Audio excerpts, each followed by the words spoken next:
وَلَقَدْ آتَيْنَا دَاوُودَ مِنَّا فَضْلًا يَا جِبَالُ أَوِّبِي مَعَهُ وَالطَّيْرَ وَأَلَنَّا لَهُ الْحَدِيدَ أَنِ اعْمَلْ سَابِغَاتٍ وَقَدِّرْ فِي السَّرْدِ وَاعْمَلُوا صَالِحًا إِنِّي بِمَا تَعْمَلُونَ بَصِيرٌ وَلِسُلَيْمَانَ الرِّيحَ غُدُوُّهَا شَهْرٌ وَرَوَاحُهَا شَهْرٌ وَأَسَلْنَا لَهُ عَيْنَ الْقِطْرِ وَمِنَ الْجِنِّ مَن يَعْمَلُ بَيْنَ يَدَيْهِ بِإِذْنِ رَبِّهِ وَمَن يَزِغْ مِنْهُمْ عَنْ أَمْرِنَا نُذِقْهُ مِنْ عَذَابِ السَّعِيرِ يَعْمَلُونَ لَهُ مَا يَشَاءُ مِنْ مَحَارِيبَ وَتَمَاثِيلَ وَجِفَانٍ كَالْجَوَابِ وَقُدُورِ الرَّاسِيَاتِ اعْمَلُوا آلَ دَاوُودَ شُكْرًا وَقَلِيلٌ مِّنْ عِبَادِيَ الشَّكُورُ فَلَمَّا قَضَيْنَا عَلَيْهِ الموت ما دلهم على موته إلا دابة الأرض تأكل من سأته فلما خر تبينت الجن أن لو كانوا يعلمون الغيب ما لبثوا في العذاب المهين لقد كان لسبأ في مسكنهم آية جنتان عن يمين وشمال كلوا من رزق ربكم واشكروا له بلدة طيبة ورب غفور فأعرضوا فأرسلنا عليهم سيل العرم وبدلناهم بجنتيهم جنتين ذواتي أكل خمط وأصل وشيء من سدر قليل ذلك جزيناهم بما كفروا وهل نجازي إلا الكفور وجعلنا بينهم وبين القرى التي باركنا فيها قرى ظاهرة وقدرنا فيها السير سيروا فيها ليالي وأياما آمنين فقالوا ربنا باعد بين أسفارنا وظلموا أنفسهم فجعلناهم أحاديث ومزقناهم كل ممزق إن في ذلك لآيات لكل صبار شكور ولقد صدق عليهم إبليس ظنه فاتبعوه إلا فريقا من المؤمنين وما كان له عليهم من سلطان إلا لنعلم من يؤمن بالآخرة ممن هو منها في شك وربك على كل شيء حفيظ صدق الله العظيم.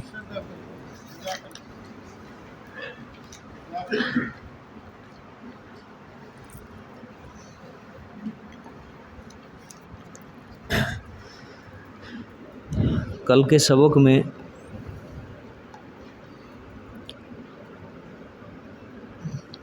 اس سورت سبا کے اندر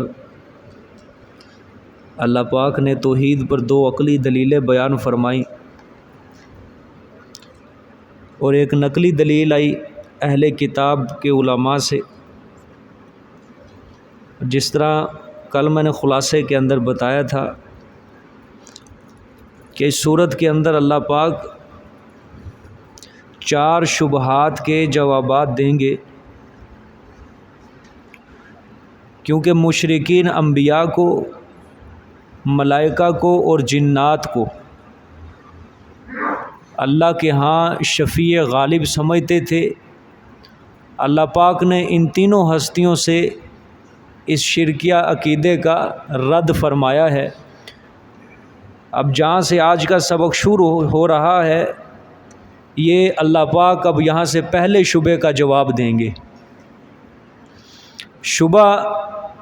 پہلے شبہ کا جواب یہ ہوگا کہ اللہ پاک فرمائیں گے کہ دیکھو داؤد علیہ السلام کو ہم نے بزرگی عطا کی، ہم نے پہاڑوں کو اور پرندوں کو اپنے اس داؤد کے ساتھ مسخر کر دیا کہ وہ اس کے ساتھ مل کے تسبیح پڑھتے تھے، اللہ پاک کی پاکیاں بیان کرتے تھے. اور اسی طرح ہم نے داؤد کے ہاتھوں پہ لوہے کو بھی نرم کر دیا، موم کر دیا. لیکن ان ساری خوبیوں کے باوجود وہ شفیع غالب نہیں بن سکتے، کیونکہ یہ تمام خوبیاں اور طاقتیں جو عطا کی تھیں وہ اللہ پاک نے عطا کی تھی. وہ ان کی قدرت کے اندر نہیں تھا، ان کے تصرف کے اندر نہیں تھا، بلکہ وہ ساری طاقتیں جو قوتیں وہ ہمارے تصرف اور ہماری قدرت کے اندر تھیں وہ ساری۔ اللہ پاک نے یہ پہلے شبہے کا جواب یہاں سے دیا ہے۔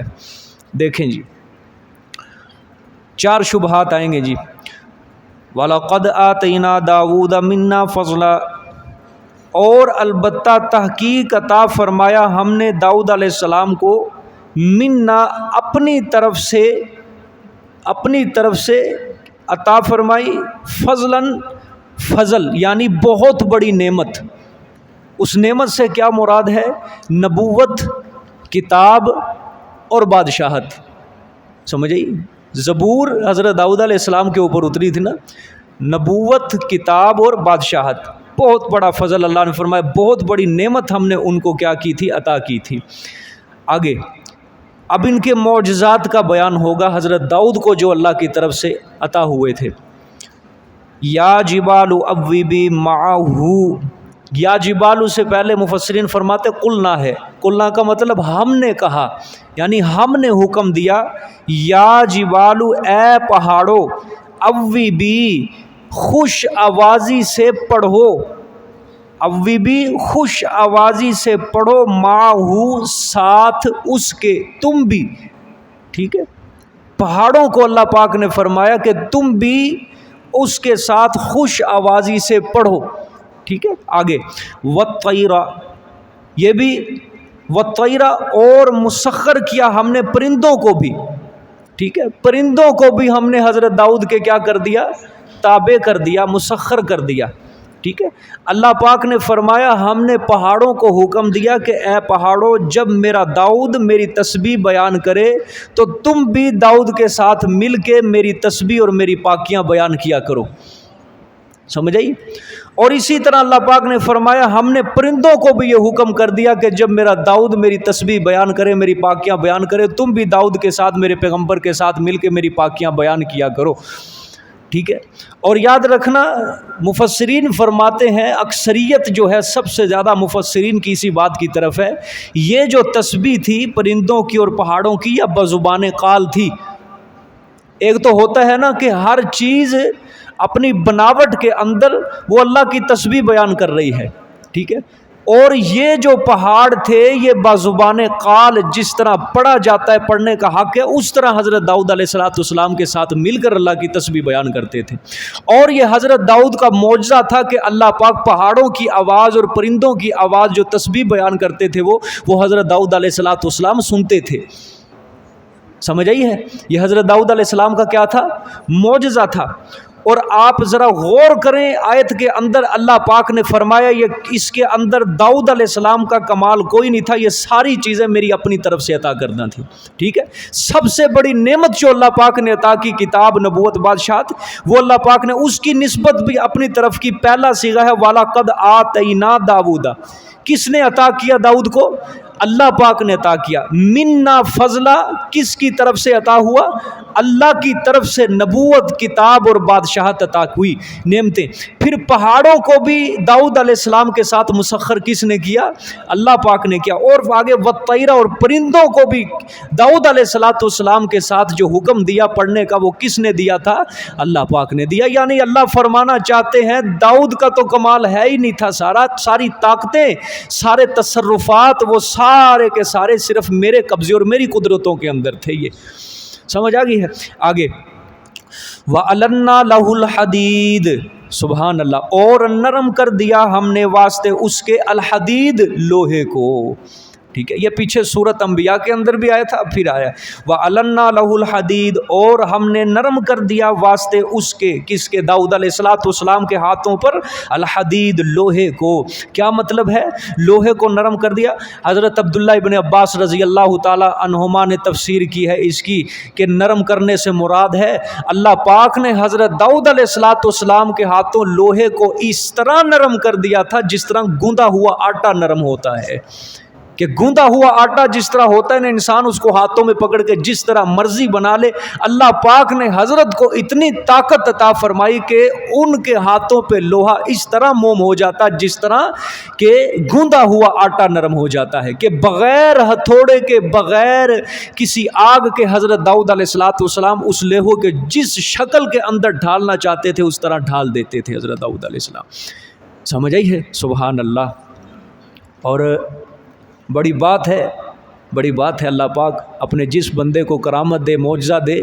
اور لوہا آپ کو دیکھا نہیں، لوہار جب کوئی چیز بنانے لگتے ہیں کس طرح بھٹی کو پہلے وہ جلاتے ہیں، اس کو بھڑکاتے ہیں، پھر کس طرح ہتھوڑے سے اس کو ڈھالتے ہیں، مختلف شکلیں دیتے ہیں اس کو، کوئی کینچی بناتا ہے، کوئی کیا چیز بنا رہا ہوتا ہے. لیکن حضرت داؤد علیہ السلام کو اللہ پاک نے یہ معجزہ عطا کیا کہ حضرت کو اللہ پاک نے ان کے ہاتھوں ہی اللہ پاک نے لوہے کو نوم کر دیا، نرم کر دیا اللہ پاک نے. سبحان اللہ. اور ساتھ حکم کیا دیا اللہ پاک نے؟ ان اعمل سابغات، یہ کہ بنا تو کشادہ زر ہیں، یہ کہ بنا تو کشادہ زر ہیں. ٹھیک ہے. وقدر فی السرد، اور اندازہ رکھو کڑیوں کے جوڑے کے اندر، اور اندازہ رکھو فی سردی کڑیوں کے جوڑنے کے اندر. ٹھیک ہے. اندازہ رکھو کڑیوں کے جوڑنے کے اندر. مطلب کیا ہے؟ اللہ پاک فرمانا چاہتے ہیں کہ یہ جو ہے نا وقدر فی السرد، اس کا مطلب یہ ہے کسی چیز کو جوڑنا، بننا. ٹھیک ہے. حضرت داؤد علیہ السلام کے زمانے کے اندر حضرت داؤد علیہ السلام نے جب زیریں بنانا شروع کی نا، جب اللہ نے حکم دیا، اس سے پہلے میں نے یہ غالباً سورۃ انبیاء کے اندر بھی بات سمجھائی تھی، اس سے پہلے لوگوں کے پاس ہوتی تھی زیریں، لیکن وہ زیریں کس اندازے کی ہوتی تھیں کہ ایک تختہ ہوتا تھا لوہے کا بہت بڑا، وہ لوگ آگے پہن لیتے تھے، اور اسی طرح ایک تختہ ہوتا تھا لوہے کا بہت بڑا چادر، اسی طرح وہ جسم کے پیچھے باندھ لیتے تھے کہ کوئی تلوار، کوئی تیر اس کے اوپر اثر نہ کرے. اور انسان اس کے اندر جھگڑا ہوا ہوتا تھا، بہت زیادہ تکلف محسوس کرتا تھا، ایک قسم کی مشقت محسوس کرتا تھا کہ آگے سے بھی پیچھے سے وہ جھگڑا ہوا ہے، لیکن تلواروں پر اس اثر نہیں کرتی تھی. اور ظاہری بات ہے لوہے کی چادر کو، بہت بڑی چادر. اللہ پاک نے حضرت داؤد علیہ السلام کے ہاتھوں لوگوں کے لیے یہ ایک نرمی، ایک مشقت سے، ایک تکلف سے لوگوں کو نکالا کہ حضرت داؤد علیہ السلام یہ زنجیروں کی طرح وہ اس کو بنایا کرتے تھے زیرہ کو. ایک آسان کام کر دیا. یہ جس طرح ٹرک ہوتا ہے نا، ٹرک کی اس کے نیچے زنجیریں لٹکی ہوئی ہوتی ہیں، اس طرح وہ زیرہ کا لباس ہوتا ہے.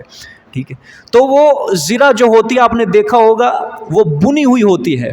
پرانے دور میوزیم میں، اگر ترکی کا میوزیم کبھی کسی نے دیکھا ہو، یا کبھی سرچ کرنا کسی ویڈیو کے اندر، آپ دیکھنا زیرہ ہوتی ہے وہ بنی ہوئی ہوتی ہے. یہ جس طرح چارپائی نہیں بنتے، اس طرح وہ لوہے کی زیرہ کو بنا جاتا ہے. اس طرح وہ اللہ پاک کی آیت کے اندر فرما رہے ہیں کہ اس کے حلقوں کو باہم جوڑنا، یعنی زیرہ کے حلقے بنانے کے اندر ایک اندازہ قائم رکھنا. کیا مطلب ہے؟ نہ وہ زیرہ بہت بھاری ہو، نہ وہ زیرہ بہت ہلکی ہو، ایسی مضبوط بنانا کہ جو بندہ اس کو پہنے اس کے اوپر کوئی تلوار اثر ہی نہ کر سکے. ٹھیک ہے. ہلکی ہو، زیادہ ہلکی نہ ہو، زیادہ بھاری بھی نہ ہو کہ انسان کو بوجھل لگے، اور اس طرح مضبوط اس کو تیار کرنا کہ کوئی تلوار کا وار اس کے اوپر، دشمن اس کے اوپر کوئی اثر نہ کر سکے اس کے تلوار کا وار. سمجھ آئی ہے؟ اللہ اکبر. روایات میں آتا ہے، مورخین نے لکھا ہے، حضرت داؤد علیہ السلام کو اللہ نے بڑی کمال کی بادشاہت عطا کی تھی، بادشاہ بھی تھے. اور ایک بار یہ ان کی عادت ہوتی تھی، بازاروں کے اندر یہ بھیس بدل کے چکر لگایا کرتے تھے، لوگوں سے اپنے بارے میں حال دریافت کرتے تھے کہ بتاؤ بھئی یہ داؤد ہے جو بادشاہ ہے، یہ لوگوں کے حقوق پورے کر رہا ہے یا نہیں کر رہا، یہ آدمی ٹھیک ہے، بہتر ہے یا نہیں بہتر. تو سارے لوگ تعریف کرتے، نہ بھی نہ وہ بہت منصف ہے، وہ بہت اچھا بادشاہ ہے. ظاہری بات ہے جب اللہ تعالیٰ نے بادشاہت دی تو کون ناراض ہو سکتا تھا. ایک بار ایک فرشتہ آیا انسانی شکل کے اندر، حضرت داؤد علیہ السلام سے ٹاکرا ہوا اس فرشتے کے ساتھ. حضرت داؤد علیہ السلام نے اس سے پوچھا کہ ہاں بھئی داؤد اچھا آدمی ہے؟ اس نے کہا کہ داؤد ہے تو بہت بہتر آدمی، بڑا کمال کا آدمی، لیکن ایک اس کے اندر تھوڑی سی خامی ہے. وہ خامی یہ ہے کہ وہ بیت المال سے خرچہ لے کر اپنے اہل و عیال کے اوپر خرچ کرتا ہے۔ اب فی نفسی ہی بیت المال سے ایک بادشاہ کا لینا کوئی ناجائز نہیں ہے، کوئی حرام نہیں ہے، اس کا حق ہے، وہ جتنا اس کا حق ہے وہ لے سکتا ہے۔ لیکن اس فرشتے نے کیا کہا، اس کے اندر یہ خامی ہے۔ حضرت داؤد علیہ السلام گھر بھاگے، فوراً اللہ کے ہاں سر بسجود ہوئے اور اللہ سے دعا کی، یا اللہ مجھے کوئی ایسا فن سکھا، مجھے کوئی ایسا کام سکھا کہ میں وہ کام کر کے محنت کر کے خود کما سکوں اور خود اپنے بیوی بچوں کا پیٹ پال سکوں اپنے ہاتھوں سے کما کے۔ اللہ پاک نے داؤد علیہ السلام کے ہاتھوں لوہے کو نرم کر دیا۔ یہ زریں بناتے تھے، زریں بنا کے 3 حصے کرتے تھے، ایک حصہ یہ اپنے اہل و عیال پر خرچ کرتے اور ایک حصہ یہ اللہ کے راستے میں خرچ کرتے اور تیسرا حصہ جو ہوتا تھا وہ بچا کے رکھتے اگلی زرہ بنانے کے لیے۔ اس طرح یہ کمائی کرتے تھے، اس طرح کھاتے تھے۔ یہ اکثریت پیغمبروں کی ایسی ہے جو کام کرتے تھے۔ حضرت زکریا علیہ السلام کے بارے میں آتا ہے یہ بڑائی کا کام کرتے تھے، نجار تھے۔ بخاری شریف کی روایت ہے، آپ صلی اللہ علیہ وسلم کی حدیث ہے، بڑائی کا کام۔ اسی طرح حضرت ادریس علیہ السلام کے بارے میں آتا ہے یہ درزی تھے۔ سب سے پہلا سلائی والا کپڑا جو تھا یہ انہوں نے بنایا تھا، وگرنہ لوگ پہلے یہ چادر بس اسی طرح لپیٹ لیا کرتے تھے اپنی جسم کے اوپر، لیکن حضرت ادریس علیہ السلام نے سب سے پہلا سلا ہوا کپڑا جو تھا وہ انہی نے بنایا، اور سب سے پہلے قلم سے لکھنا بھی حضرت ادریس علیہ السلام نے شروع کیا تھا۔ انسانوں کے اندر سب سے پہلے لکھنا جو ہے وہ حضرت ادریس علیہ السلام نے، اللہ نے فن سکھایا لکھنے کا، سمجھ آئی ہے۔ اور داؤد علیہ السلام کو اللہ پاک نے یہ زرہ بنانے کا فن سکھایا اور لوگوں کے لیے آسانی فرمائی، تو یہ خود حضرت داؤد علیہ السلام زرے بیچ کے خود کھایا کرتے تھے، خود اپنے اہل و عیال کا اپنی محنت اپنی جیب کی کمائی سے گھر والوں کا پیٹ پالا کرتے تھے۔ اللہ اکبر۔ آج کے کسی صدر کو کہہ کے دیکھو تو برف کا پھٹا لگا کے بیٹھ، کہو کسی کو کہ تو دکان پہ کوئی کام کر، دودھ دہی کی دکان چلا، تو کبھی بھی نہیں کرے گا، کوئی کبھی بھی نہیں کرے گا۔ اللہ اکبر۔ لیکن یہ لوگ تھے، یہ کام کر کے اللہ کے ہاں بڑا مرتبہ پا گئے یہ لوگ۔ آگے دیکھیں جی، وَعْمَلُوا صَالِحًا، اور ساتھ کیا کہا اللہ نے، اور عمل کرو اچھے اچھے۔ یہ بھی اللہ نے حکم دے دیا کہ کام کاج کے اندر پڑھ کے صرف دنیا کے اندر ہی مشغول نہیں ہو جانا، ادھر بھی دھیان رکھنا، عبادت کرنی ہے، اس کا پورا حق ادا کرنا ہے، نیک عمل کرنے ہیں۔ یا اگر اس کا ربط جوڑیں تو اس طرح کہ دشمن، انسانی دشمن کے وار سے بچنے کے لیے زرہ تو بنا رہے ہو، لیکن نفس اور شیطان کے وار سے بچنے کے لیے نیک عمل کرنا بھی بہت ضروری ہے، اس کا بھی فکر کرنا ہے، سمجھ آئیے۔ اس لیے نیک عمل کرتے رہو، اچھے اچھے عمل کرتے رہو۔ انی بما تعملون بصیر، بے شک میں ساتھ ان کاموں کے جو تم عمل کرتے ہو، جو تم کرتے ہو، بصیر، دیکھنے والا ہوں۔ جو بھی تم کر رہے ہو نا، دنیا کا کام کر رہے ہو، زیرہ بنا رہے ہو یا کوئی دینی کام کر رہے ہو، میں دیکھ رہا ہوں اس کو کیا کر رہا ہے کیا نہیں ہو رہا، سمجھ آئیے۔ یہ پہلے شبے کا جواب ہو گیا جی۔ دوسرا شبہ، وَلِسُلَيْمَانَ الرِّيحَ غُدُوُّهَا شَهْرٌ وَرَوَاحُهَا شَهْرٌ، جواب شبہ ثانی، ٹھیک ہے، دوسرے شبے کا جواب۔ اللہ پاک کی عادت ہے قرآن پاک کے اندر جب بھی اللہ پاک ذکر کرتا ہے نا، ان دونوں باپ بیٹوں کا اکٹھے ہی ذکر کر رہا ہے۔ سورۃ انبیاء کے اندر، سورۃ نمل کے اندر، اب یہ سورۃ سبا ہے، اس کے اندر بھی اللہ پاک نے ان کا اکٹھے ذکر کیا ہے، ٹھیک ہے۔ پہلے باپ کا ذکر کرتے ہیں، داؤد علیہ السلام کا ذکر کرتے ہیں، اور اب اللہ پاک نے بیٹے کا ذکر کیا ہے، سمجھ آئی ہے۔ دوسرے شبے کا جواب ہے، حضرت سلیمان علیہ السلام ایک عظیم المرتبت پیغمبر اور بادشاہ تھے، اور اصل جو صاحب زادہ کہلانے کا حقدار ہے نا، وہ حضرت سلیمان علیہ السلام تھے، ٹھیک ہے، جس کو کہتے ہیں نا صاحب زادہ، وہ اصل حقدار، اصل حق جو ادا کیا تھا نا صاحب زدگی کا، وہ حضرت سلیمان علیہ السلام نے ادا کیا تھا، ٹھیک ہے۔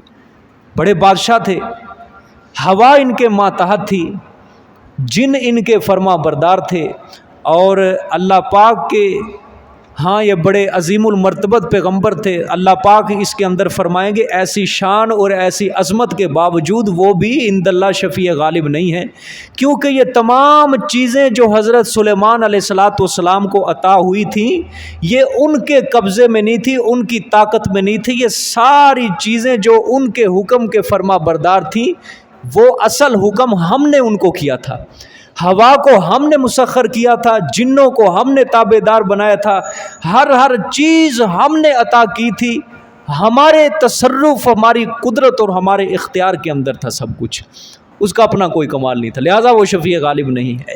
ٹھیک ہے، اللہ اکبر۔ پہلے آیت میں اللہ پاک نے باپ کا ذکر کیا، اور اب اللہ پاک منیب بیٹے کا ذکر کریں گے، رجوع کرنے والا جو اللہ کی طرف تھا۔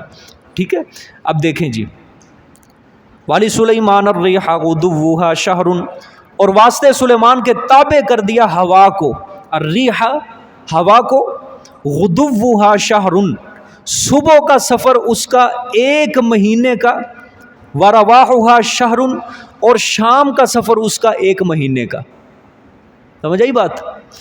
یعنی حضرت سلیمان علیہ السلام کے لیے اللہ پاک نے سفر کے اندر اتنا زیادہ آسانی کر دی، آسانی والا معاملہ کر دیا کہ جو 1 مہینے کی مسافت ہوتی تھی وہ حضرت سلیمان علیہ السلام 1 دن میں طے کر لیا کرتے تھے، یا 1 رات کے اندر طے کر لیا کرتے تھے۔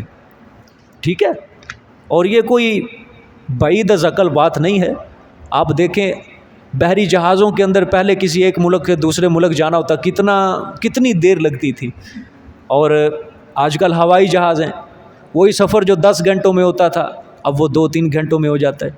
یہ کوئی بعید از عقل بات نہیں ہے، اور اللہ پاک نے حضرت کو معجزہ عطا کیا تھا اور ہوا کو مسخر کر دیا، وہ ہوا حضرت کو لے کے جایا کرتی تھی، جو 1 مہینے کی مسافت میں منزل ہوتی تھی وہ حضرت 1 دن کے اندر ہی طے کر لیا کرتے تھے۔ ٹھیک ہے، آگے دیکھیں، وَأَصَلْنَا لَهُ عَيْنَ الْقِطْرِ، اور بہا دیا ہم نے اس کے لیے چشمہ تانبے پگھلے ہوئے کا۔ کیسا معجزہ؟ یہ پہلا معجزہ، پہلی آیت آئی ہے قرآن پاک میں، وَأَصَلْنَا لَهُ عَيْنَ الْقِطْرِ، بہا دیا ہم نے اس کے لیے چشمہ تانبے پگھلے ہوئے کا۔ یہ مستقل معجزہ اللہ پاک نے عطا کیا۔ اللہ نے فرمایا ہم نے ایک فضیلت تو یہ بھی عطا کی تھی ان کو کہ ایک تانبے کا چشمہ ان کے لیے ہم نے بہا دیا، کہ ایک تانبے کی کوئی کان ہوگی، وہاں سے چشمہ اس طرح تانبے کا چشمہ بہتا تھا جس طرح پانی بہا کرتا ہے۔ حضرت وہاں سے وہ پگھلا ہوا تانبا حاصل کرتے تھے اور اس سے جو بھی چیز بنوانا چاہیں بنوا لیتے تھے، برتن وغیرہ، دیگیں وغیرہ، سمجھ ہے، سہنکے وغیرہ، اس طرح کی چیزیں وہ حضرت بنوا لیا کرتے تانبے کے چشمے سے وہ۔ ٹھیک ہے، تانبے کو پگھلانا بھی کوئی آسان کام نہیں ہے، سمجھے، بڑا مشکل کام ہے تانبے کو پگھلانا، اور لوگ جو تانبے کو پگھلا رہے ہوتے ہیں بندہ ان سے پوچھے ان کا حال کیا ہوتا ہے، لیکن اللہ پاک نے حضرت کے لیے کیا کر دی، آسانی کر دی کہ پگھلے ہوئے تانبے کا اللہ نے چشمہ ہی جاری کر دیا حضرت کے لیے۔ ٹھیک ہے، اور جو چیز اس سے بنوانا چاہتے اس دور کے مطابق جن چیزوں کی ضرورت ہوتی تھی تو اللہ پاک حضرت سلیمان علیہ السلام اس سے وہ بنوا لیتے تھے، یعنی آسانیاں کی اللہ پاک نے بادشاہت کے اندر دی۔ ٹھیک ہے، آگے، وَمِنَ الْجِنِّ مَن يَعْمَلُ بَيْنَ يَدَيْهِ بِإِذْنِ رَبِّهِ، اور جنوں سے وہ جو کام کرتے تھے حضرت کے آگے ساتھ حکم اس کے پروردگار کے۔ سمجھ آئی ہے بات؟ ہی ساری ختم ہوگی۔ اور جنوں سے وہ جو کام کرتے تھے بین یدیہ، حضرت کے آگے، یعنی حضرت سلیمان علیہ السلام جو حکم دیتے تھے وہ کرتے تھے جنات، لیکن کمال ان کا نہیں بلکہ بِإِذْنِ رَبِّهِ، ساتھ اس کے پروردگار کے حکم کے۔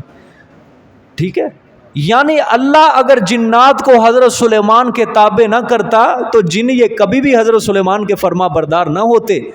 ٹھیک ہے، آگے فرمایا اللہ پاک نے وَمَن يَزِغْ مِنْهُمْ عَنْ أَمْرِنَا، اور وہ جن جو پھرتا ان سے ہمارے حکم سے، عن امرنا، دیکھو ان امرنا کا لفظی ترجمہ ہمارے حکم سے، اللہ نے فرمایا کہ ہم نے جنوں کو حکم دیا تھا کہ تم نے تابع داری کس کی کرنی ہے؟ سلیمان کی کرنی ہے۔ ٹھیک ہے، اگر کوئی جن ہمارے حکم سے ٹیڑھا پن اختیار کرتا پھرتا، نذقہ من عذاب السعیر، تو چکھاتے ہم اس کو عذاب آگ کا۔ مطلب مفسرین بیان کرتے ہیں کہ جو بھی جن کوئی بری حرکت کرتا، حضرت سلیمان کے کام کے موافق کوئی کام نہ کرتا، ایک فرشتہ جو آگ کا گرز ڈنڈا لے کے اس کے اوپر سرہانے کھڑا ہوتا، جو بھی جن اللہ کے حکم کی نافرمانی کرتا تھا، حضرت سلیمان کے حکم سے پھرتا تھا، تو اس کو وہ آگ کا گرز مارا جاتا تھا جس سے وہ جن ہی نیست و نابود ہو جایا کرتا تھا۔ سمجھ آئیے کہ نہیں؟ تو چکھاتے ہم اس کو عذاب آگ کا چکھاتے کہ جو جن ہمارے حکم سے کیا کرتا تھا، نافرمانی کرتا، حکم عدولی کرتا، ہم اس جن کو کیا کر دیتے، راکھ بنا دیتے تھے، اس کو اڑا کے رکھ دیتے تھے۔ اللہ اکبر۔ آگے یعملون لہ ما یشاء من محارب وتماثیل وجفان کالجواب وقدور الراسیات، بناتے تھے وہ جنات۔ اچھا جنوں کو کیوں مسخر کیا؟ اب اس آیت کے اندر اللہ وہ وجہ بیان فرمائیں گے۔ بناتے تھے وہ جنات لہو واسطے اس کے، یعنی سلیمان علیہ السلام کے لیے، ما یشاء جو وہ چاہتے، یعنی سلیمان علیہ السلام جو چاہتے وہ جنات بناتے۔ کیا بناتے؟ من محاریب، عالی شان محلات، بڑی بڑی عمارتیں حضرت سلیمان علیہ السلام جنات سے بنوایا کرتے تھے، بڑی بڑی عالی شان محلات، عمارتیں۔ اچھا وتماثیل، اور مورتیاں، اور مورتیاں، وجفان کالجواب، اور بڑی بڑی لگن۔ وجفان کا کیا ترجمہ ہے آپ کے؟ لگن؟ ہاں میں بتاتا ہوں لگن۔ اور بڑی بڑی لگن، کالجواب مثل حوضوں کے، مثل حوضوں کے، وقدور الراسیات، اور دیگیں چولہوں پر جلنے والی، اور دیگیں چولہوں پر جلنے والی۔ ٹھیک ہے، حضرت سلیمان علیہ السلام اللہ نے فرمایا بڑی بڑی عمارتیں، بڑے بڑے اونچے محلات، عالی شان محلات حضرت سلیمان بنوایا کرتے تھے۔ میں محارب و تماثیل کے اوپر غور کرنا ہے۔ دیکھیں مفسرین فرماتے ہیں کہ مورتیاں جو ہیں یہ حضرت سلیمان کی شریعت کے اندر یہ جائز تھیں شکلیں بنانا، لیکن ہماری شریعت کے اندر یہ حرام ہو چکی ہیں یہ شکلیں بنانا۔ ٹھیک ہے، یہ شکلیں بنانا، ایسی مورتیاں بنانا جاندار چیزوں کی۔ اور بعض حضرات نے اس کا معنی اور بھی کیا ہے، وتماثیل کا مطلب حضرت سلیمان علیہ السلام ملکی نقشے تیار کروایا کرتے تھے، یہ بھی ایک معنی کیا گیا ہے کہ اگر کہیں ملک بنوانا ہو، ملک کی پورا تعمیر کروانا ہو، جس طرح بیت المقدس کا شہر تعمیر کروایا تھا، اگر کوئی ملک تعمیر کروانا ہو تو اس کا نقشہ جو ہے حضرت سلیمان یہ جنوں سے بنوایا کرتے تھے۔ تماثیل کا ایک مطلب یہ بھی مفسرین نے بیان کیا ہے۔ اسی طرح تماثیل کا ایک مطلب مفسرین یہ بھی لیتے ہیں، بعض مفسرین، کہ یہاں پہ جاندار چیزوں کی شکلیں مراد نہیں ہے بلکہ غیر جاندار چیزوں کی شکلیں۔ ٹھیک ہے، غیر جاندار چیزیں مثلا درخت وغیرہ، پہاڑ وغیرہ، یا سمندر وغیرہ، نہریں وغیرہ، اس طرح کی یہ شکلیں غیر جاندار چیزوں کی شکلیں کہ کسی چیز کی خوبصورتی کو بڑھانے کے لیے حضرت سلیمان علیہ السلام یہ چیزیں بنوایا کرتے تھے جنات سے۔ ٹھیک ہے، آگے واجفان کالجواب، بڑی بڑی لگن۔ پرانے دور کے اندر نا ہمارے تو یہ سسٹم چل پڑا ہے کہ ہر ایک بندہ اپنی پلیٹ کے اندر اپنا الگ کھانا کھائے گا۔ پرانے دور کے اندر جب محبتیں تھیں، پیار تھے، وہ ایک بڑا تھال ہوتا تھا، 5-7 آدمی کٹھے بیٹھ کے اس کے اندر کھانا کھایا کرتے تھے۔ ٹھیک ہے، آپ صلی اللہ علیہ وسلم کے دور میں بھی یہی تھا، وہ بڑے بڑے پیالے ہوا کرتے تھے، صحابہ کرام آپ صلی اللہ علیہ وسلم اکٹھے مل کے اس پیالے کے اندر سرید بنا کے تو اس کے اندر کھانے لگ جایا کرتے تھے۔ آپ صلی اللہ علیہ وسلم کو یہ ڈش بڑی پسند تھی، سرید جو ہے چھوٹے چھوٹے ٹکڑے نوالے کر کے روٹی کے، اور شوربے کے اندر اس کو بھگو کے اس کو اچھی طرح ہلا کے، اور اس کا ایک فائدہ تو یہ ہے یہ ہضم اچھی ہو جاتی ہے اور اس سے کھانے کی لذت اور زیادہ بڑھ جاتی ہے۔ آپ صلی اللہ علیہ وسلم کو بڑی پسند تھی۔ مورخین نے لکھا یہ سب سے پہلے جو سرید بنائی تھی یہ حضرت ابراہیم علیہ السلام نے بنائی تھی۔ سب سے پہلے یہ جو سرید ہوتی ہے روٹی کی، سب سے پہلے حضرت ابراہیم نے اس ڈش کو ایجاد کیا تھا۔ سمجھ آئیے، یہ سنت اپنایا کرو۔ سمجھ آئیے کہ نہیں؟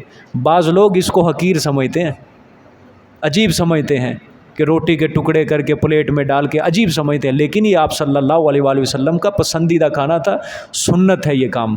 ٹھیک ہے، تو حضرت سلیمان علیہ السلام چونکہ بڑے بڑے لشکروں کو لے کر جاتے تھے سفر کے لیے، اب ظاہری بات ہے وہاں پہ ایک چھوٹا سا لگن تیار کرنا ہو، تھال تیار کرنا، وہ تو مشکل ہوگا، تو حضرت سلیمان وہ بڑے بڑے لگن تیار کروایا کرتے تھے تاکہ ایک بہت بڑی جماعت ایک ہی لگن کے اندر بیک وقت کھانا کھا لے، فارغ ہو جائے جلدی جلدی۔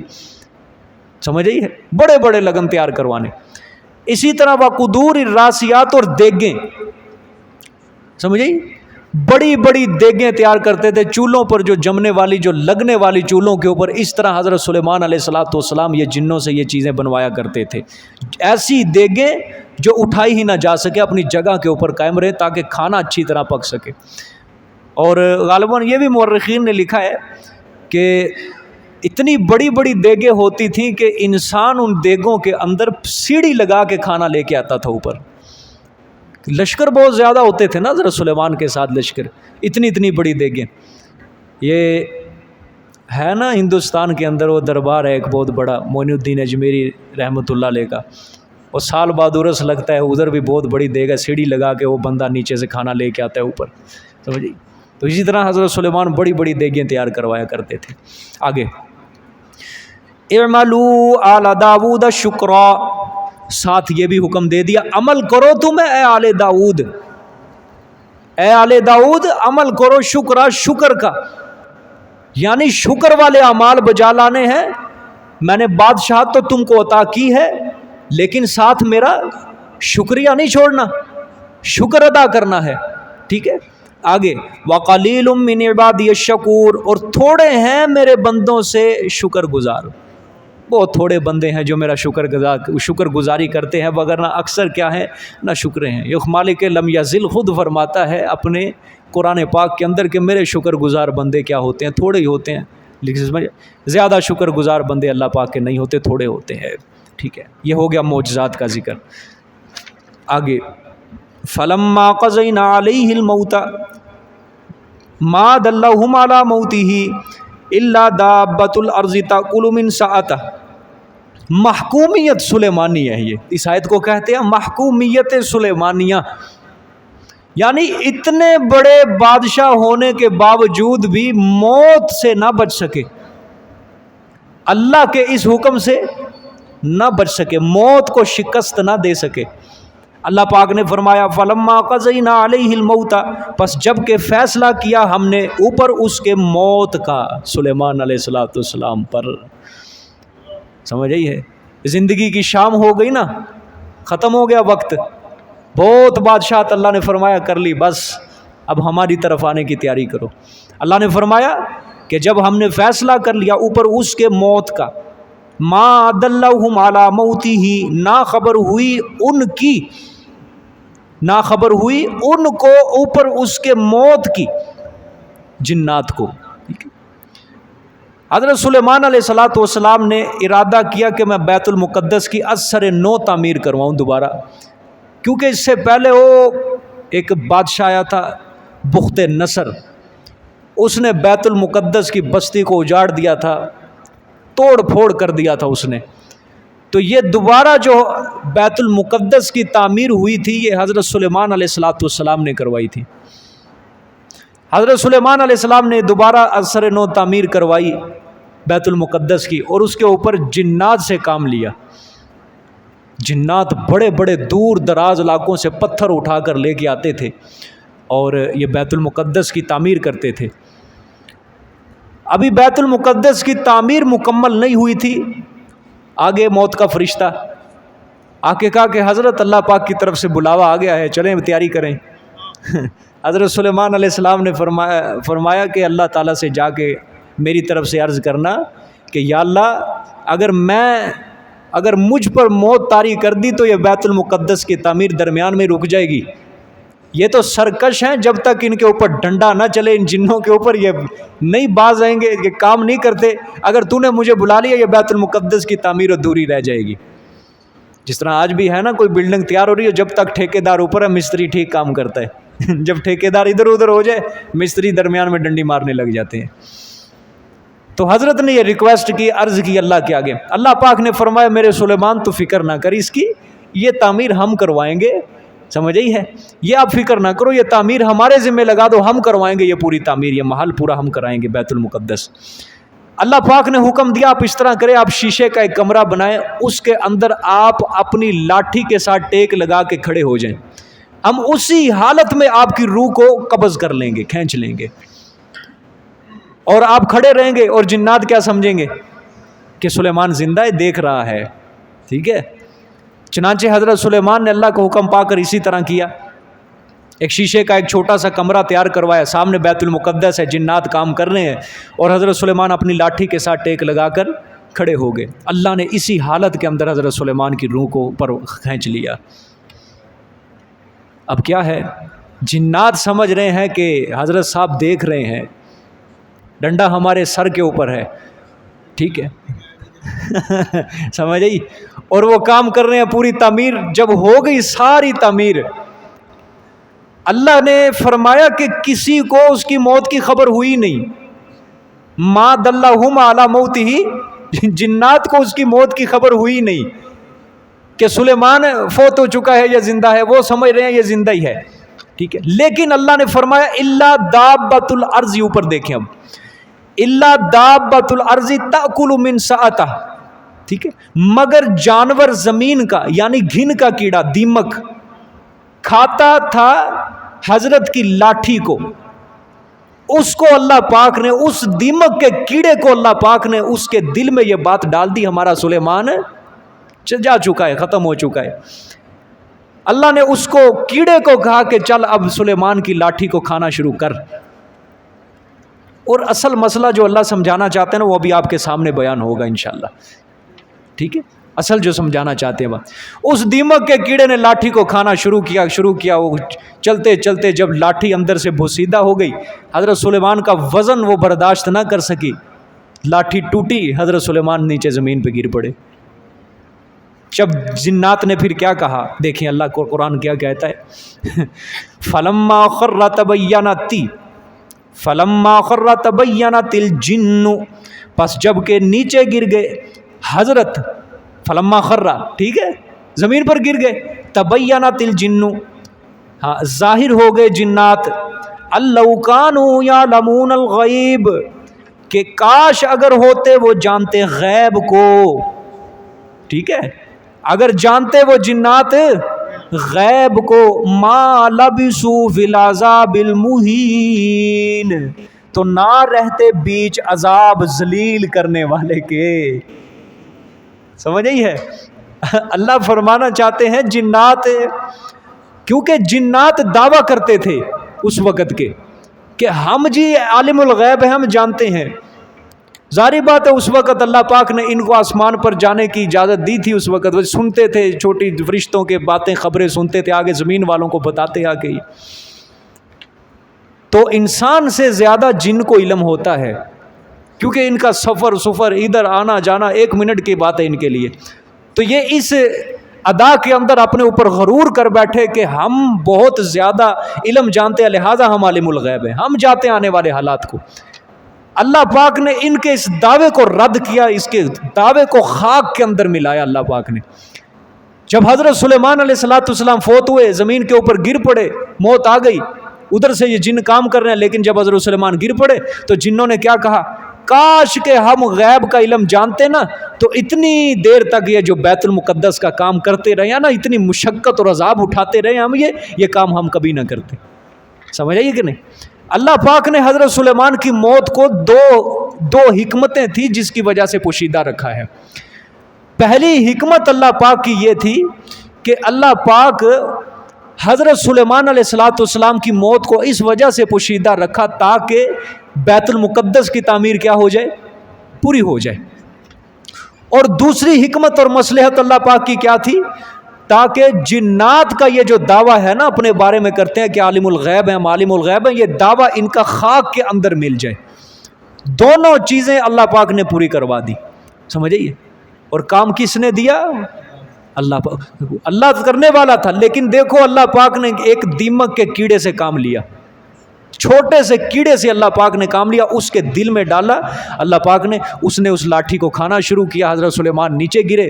تقریباً سال کا عرصہ گزر چکا تھا، مورخین فرماتے ہیں 1 سال پورا حضرت سلیمان علیہ السلام اسی طرح لاٹھی کے سہارے کھڑے رہے تھے، لیکن کسی کو بھی پتہ نہیں چلا۔ اور ظاہری بات ہے جنات اس کے علاوہ انسان بھی ہوتے ہوں گے، کسی کو بھی اللہ نے ان کی موت کی خبر دی ہی نہیں تھی، صرف ایک دیمک کے کیڑے کو اللہ نے بتا دیا کہ چل بھائی لاٹھی کھانا شروع کر، اس کی موت کی خبر ہم اس طرح بتائیں گے۔ سب اس آیت سے کئی مسئلے حل ہو جاتے ہیں۔ ایک مسئلہ تو صاف یہ ظاہر ہو گیا کہ مشرکین ملائکہ کو کیا سمجھتے تھے؟ عالم الغیب، عند اللہ شفیع غالب، معبود سمجھتے تھے ان کو. لیکن اللہ پاک نے مشرکین کو منہ توڑ جواب دیا، ظالموں، جن کے بارے میں تم عالم الغیب کا عقیدہ بنا کے رکھے ہوئے ہو، ان کو تو یہ بھی نہ پتہ چل سکا، وہ تو خود اپنی زبان سے اقرار کر بیٹھے کہ کاش ہم غیب کا علم جانتے تو اتنے بڑے عذاب کے اندر ہم مبتلا نہ ہوتے. یہ اللہ پاک نے مشرکین کے عقیدے کا رد کیا. دوسری بات یہاں سے آیت میں یہ ثابت ہوتی ہے فلما قضینا علیہ الموت، اس کے اوپر غور کرو. موت کا لفظ اللہ پاک نے ایک نبی کے اوپر بولا ہے. اللہ نے فرمایا جب ہم نے فیصلہ کر لیا سلیمان علیہ السلام کے اوپر موت کا.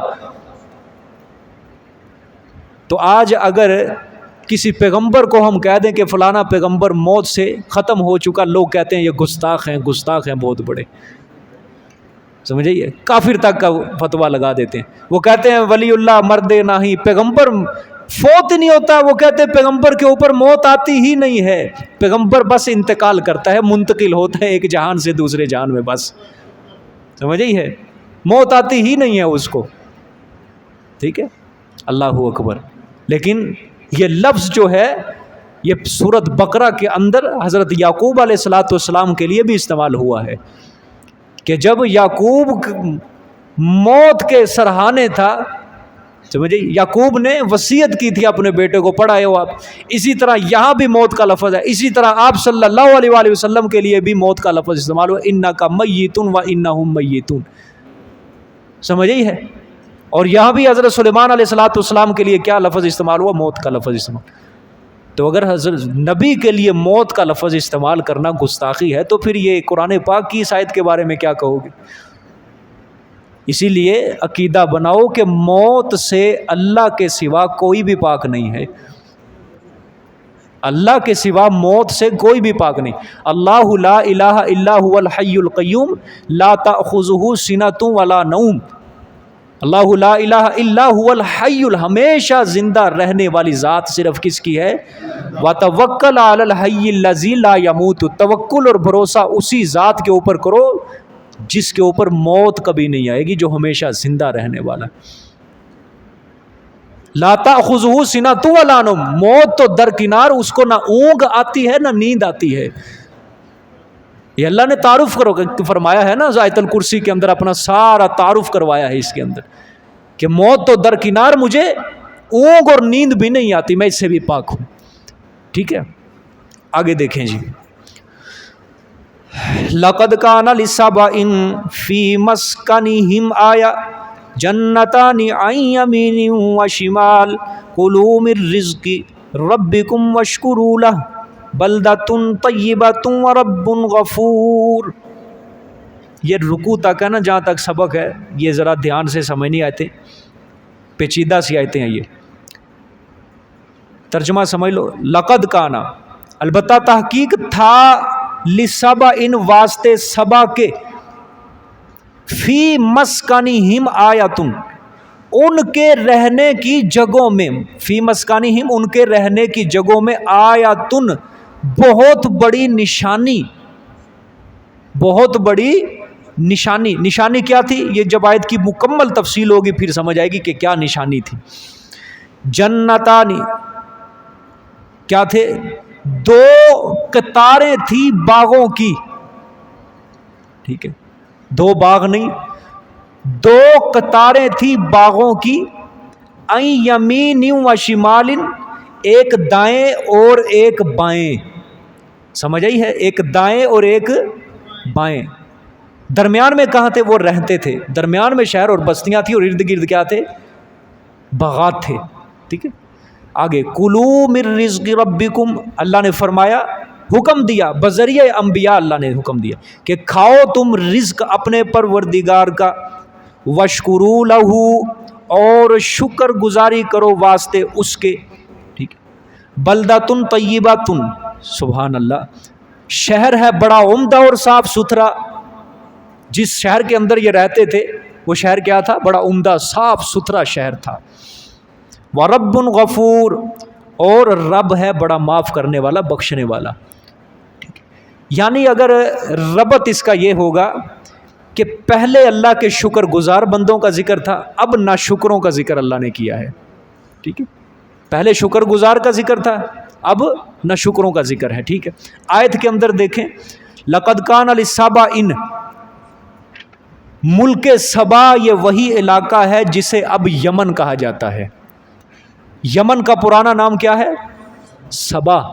ٹھیک ہے، یمن کا سب سے پہلا جو بادشاہ تھا وہ یشجب بن یعرب تھا.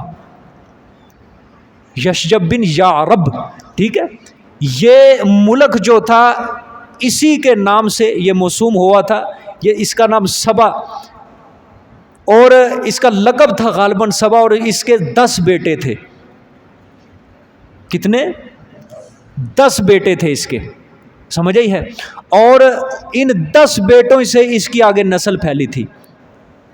سمجھ آئی ہے، 10 بیٹوں سے اس کی آگے نسل پھیلی تھی. سبا سے یہاں جو ہے یہ سبا کی اولاد مراد ہے، اس کا قبیلہ مراد ہے. اس بادشاہ کے اولاد اور اس کا قبیلہ. اللہ نے فرمایا البتہ تحقیق ہے واسطے سبا کے لیے ان کے رہنے کی جگہوں میں نشانیاں. ٹھیک ہے، البتہ تحقیق تھا واسطے سبا کے ان کے رہنے کی جگہوں میں بہت بڑی نشانی.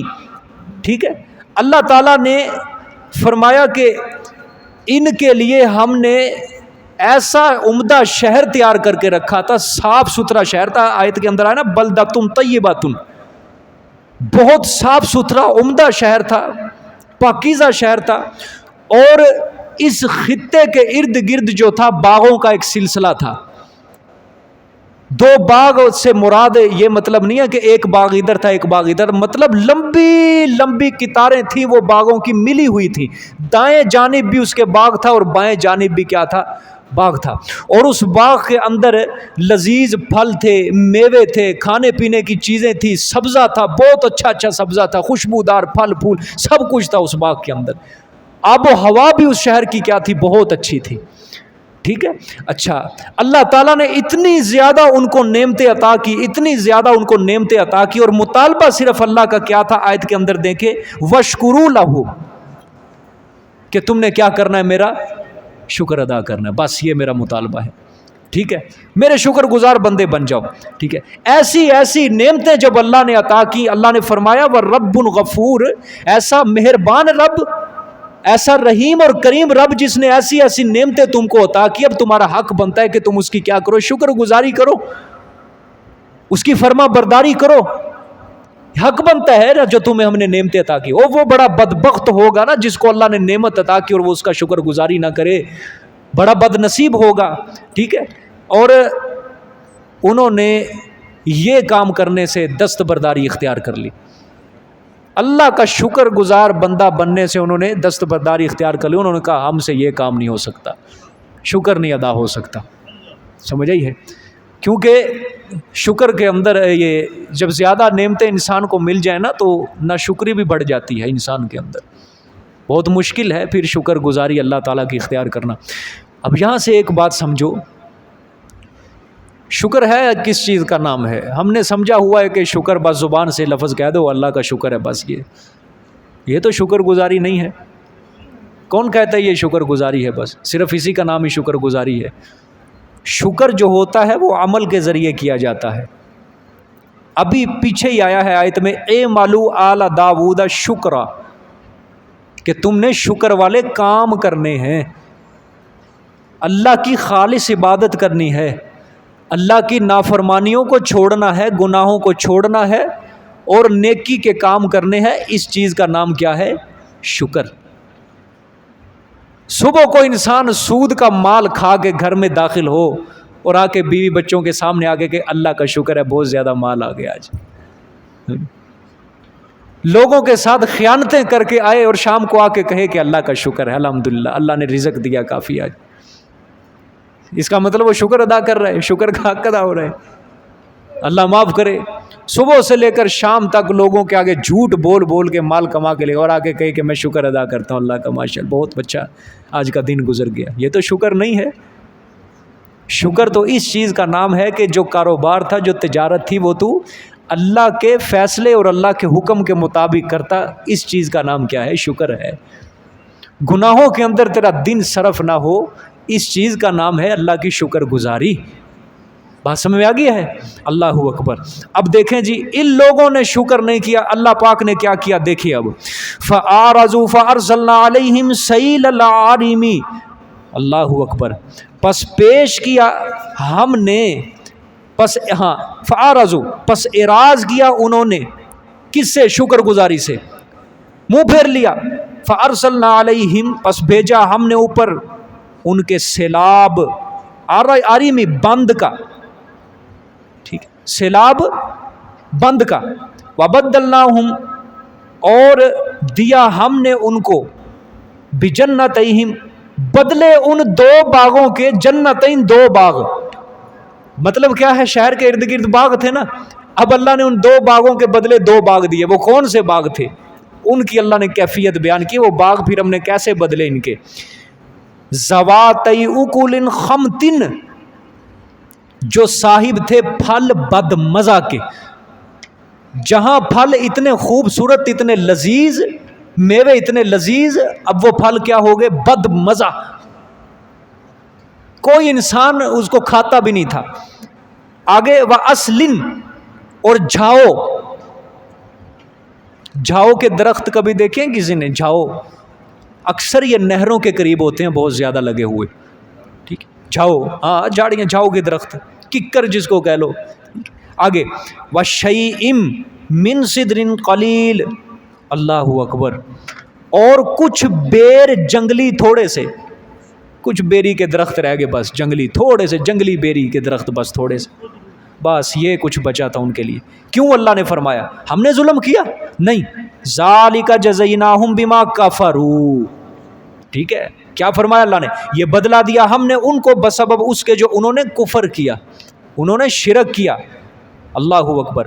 وَهَلْ نُجَازِي إِلَّا الْكَفُورَ، اور نہیں جزا دیا کرتے ہم ایسی مگر بڑے ناشکروں کو، الا الکفور، ناشکروں کو ایسی جزا، جیسا بدلہ ہم دیا کرتے۔ بڑی عبرت کی بات ہے یہ، بہت بڑی عبرت کی بات ہے یہ، سمجھ آئیے کہ نہیں؟ آج آپ کے ملک کے حالات آپ کے سامنے ہیں نا، اللہ برے لفظوں سے بچائے، اللہ کمی بیشی معاف فرمائے۔ ہر سال یہ جن علاقوں میں سیلاب آتا ہے، آپ کو ان علاقوں میں جو لوگ رہتے ہیں، ان کے کبھی عقائد سنے آپ نے؟ کبھی ان کے عقائد پوچھنا، کبھی جا کے، دیا ہے اللہ نے ان کو بہت کچھ دیا ہے، لیکن کبھی سننا، وہ موت اور حیات کا مالک صرف اور صرف اپنے پیر کو مانتے ہیں۔ ایسا شرک ان کے دلوں کے اندر رچا اور بسا ہوا ہے، اللہ کا صرف ان کو نام آتا ہے، بس کو یہ نہیں پتا اللہ کون ہے، رسول کون ہے، اور قرآن کیا ہے، بس مسلمان نام ہے، اور ایسے شرکیہ اور غلیظ اور گندے عقیدے ہیں ان کے، انسان کی عقل حیران رہ جاتی ہے۔ ہمارا ایک ساتھی تھا، تبلیغی جماعت سے آیا، سندھ کے علاقے کے اندر گیا، وہ ان کے ایسے علاقے کے اندر ایک بار تشکیل ہوئی، رہنا سہنا ہوا، قبرستان دیکھا انہوں نے، کچھ قبروں کے اوپر نشان تھے اور کچھ قبروں کے اوپر نشان نہیں تھے۔ انہوں نے تحقیق کی، یہ نشان اور غیر نشان، یہ کیا مسئلہ ہے، اس کا کیا مطلب ہے؟ اہل علاقہ نے بتایا جن قبروں کے اوپر نشان لگے ہوئے ہیں، مطلب یہ ہے کہ ان کا جنازہ پڑا ہوا ہے، اور جن قبروں کے اوپر نشان نہیں ہے، مطلب یہ ہے کہ بغیر جنازے کے ان کو دفن کر دیا گیا۔ اتنی جہالت، اتنی جہالتیں، اور شرک ہر گلی کے اندر ایک مستقل پیر بیٹھا ہوا ہے، ہر گلی کے اندر دربار بنا ہوا ہے، اللہ 100 بار بچائے۔ اور اللہ پاک نے کیا فرمایا تمہیں؟ انہوں نے اعراض کیا، ہم نے کیا کیا؟ بند کا سیلاب۔ اچھا، ظاہری بات ہے، باغ تھے بہت بڑے بڑے عالی شان باغ، انہوں نے جو یہ سبا والے رہنے والے تھے، جو بارش ہوتی تھی، چشموں ندیوں کا پانی آتا تھا، یہ ایک ڈیم بنایا ہوا تھا انہوں نے، اس کے ارد گرد بند باندھے ہوئے تھے، جب بھی یہ پانی لگانا چاہتے تھے اس ڈیم کا پانی استعمال کرتے تھے، یا کوئی نہر ہی لگا لو، چلو اللہ پاک نے ان کے اوپر جب سیلاب کا عذاب بھیجا اس بند کو ہی اللہ نے توڑ دیا، اور جب وہ بند ٹوٹا ان کے سارے باغات جتنے بھی تھے وہ سب کے سب بہا کے لے گیا، ختم کر دیا، تہس نہس کر دیا ان کے بعد۔ اور اللہ پاک نے کہا بدلے میں ہم نے کیا دیا؟ بد مزہ اور وَأَصْلٍ جھاؤ کے درخت رہ گئے۔ ٹھیک ہے، یہ جھاؤ کا جو درخت ہوتا ہے اس سے عام طور پہ فرنیچر بھی بہت زیادہ بنایا جاتا ہے۔ آپ صلی اللہ علیہ وسلم کا جو ممبر شریف تھا نا وہ بھی اسی درخت کا بنا ہوا تھا۔ ایک عورت آئی تھی آپ صلی اللہ علیہ وسلم کے پاس، آپ صلی اللہ علیہ وسلم کیونکہ پہلے کھڑے ہو کے خطبہ دیتے تھے ستون کے ساتھ ٹیک لگا کے۔ مدینے کی ایک عورت تھی، مدینے کے قریب ایک علاقہ تھا غابہ، وہاں کی رہنے والی عورت تھی، صحابیہ تھی، مسلمان تھی۔ اس نے جب آپ صلی اللہ علیہ وسلم کو دیکھا کھڑے ہو کے خطبہ دیتے، اس نے آپ صلی اللہ علیہ وسلم سے عرض کی یا رسول اللہ میں اپنے علاقے سے ایک جھاؤ کے درخت کی ایک لکڑیاں نہ بنوا دوں، ایک ممبر نہ بنوا دو کرسی ٹائپ کہ آپ اس کے اوپر بیٹھ کے کھڑے ہو کے خطبہ دیا کریں۔ آپ صلی اللہ علیہ وسلم نے فرمایا ٹھیک ہے لے۔ اس عورت نے وہ ممبر بنا کر دیا تھا، یعنی حضرت کی مریدنی تھی وہ، اس عورت نے ممبر بنا کر دیا۔ اور اس سے پہلے آپ صلی اللہ علیہ وسلم ایک کھجور کا تنا تھا جس سے ٹیک لگا کر خطبہ دیتے تھے۔ جب یہ ممبر آ گیا نا، اب ظاہری بات ہے کھجور کے تنے سے ٹیک ختم ہو گئی، ممبر کے اوپر کھڑے ہو کے خطبہ دینا۔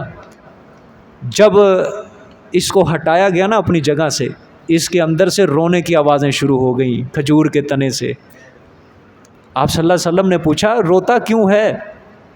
اس کھجور کے تنے نے کہا کہ یا رسول اللہ آپ اللہ کے رسول ہیں، آپ بڑے محترم تھے، عالی شان تھے، مجھ سے ٹیک لگا کر آپ خطبہ دیا کرتے تھے، اب یہ آپ کی جدائی برداشت نہیں ہو رہی مجھ سے۔ آپ صلی اللہ علیہ وسلم نے اس کے آگے دو چیزیں رکھی، دو چیزیں۔ آپ صلی اللہ علیہ وسلم نے فرمایا اے استن حنانہ، میں تجھ سے دو چیزیں تیرے سامنے رکھتا ہوں، پہلی چیز یہ ہے کہ یا تو پسند کر لے کہ تو دنیا میں ہمیشہ کے لیے سر سبز و شاداب رہنا چاہتا ہے، میں اللہ سے تیرے لیے دعا کرتا ہوں قیامت تک تو سر سبز و شاداب رہے گا، یا دوسری چیز یہ ہے کہ میں آخرت کے لیے تیرے لیے دعا کرتا ہوں کہ آخرت کے اندر اللہ پاک تجھے سر سبز و شاداب کر دے گا اللہ پاک۔ اس استوان حنانہ نے بزبان قال آپ صلی اللہ علیہ وسلم سے عرض کی کہ یا رسول اللہ مجھے دنیا والی سر سبز و شادابی نہیں چاہیے، میں آخرت کو پسند کرتا ہوں۔ مولانا رومی رحمۃ اللہ علیہ نے، جلال الدین رومی نے یہاں سے نقطہ اٹھایا ایک کہ دیکھو ایک غیر جاندار چیز دنیا نہیں آخرت کی طلبگار بن رہی ہے۔ اے انسان تو جاندار ہے، اشرف المخلوقات ہے، تو آخرت کی بجائے پھر بھی دنیا کو پسند کرتا ہے، پھر بھی دنیا کے پیچھے لگا ہوا ہے، تو سمجھ آئی ہے کہ نہیں؟ اللہ اکبر۔ پھر اس کو بعد میں دفنا دیا گیا تھا اس لکڑی کے کھجور، آج بھی وہاں اس کی جگہ پہ ایک ستون قائم کیا ہوا ہے جس کو کہتے ہیں استوان حنانہ۔ اسی جگہ پہ جہاں یہ استوان حنانہ کا ستون تھا نا، اسی جگہ پہ انہوں نے ایک نشانی کے لیے ایک بہت بڑا پلر کھڑا کیا ہوا ہے۔ دیکھیں جی آگے اللہ پاک نے فرمایا وَجَعَلْنَا بَيْنَهُمْ وَبَيْنَ الْقُرَى الَّتِي بَارَكْنَا فِيهَا قُرًى ظَاهِرَةً وَقَدَّرْنَا فِيهَا السَّيْرَ سِيرُوا فِيهَا لَيَالِيَ وَأَيَّامًا آمِنِينَ۔ بس جزاک اللہ جی، آج کے لیے اتنا کافی ہے، آگے تھوڑی سی لمبی بات ہے۔ صدق اللہ العظیم۔ سبحان اللہ، اللہ قبول کرے، اللہ قبول کرے۔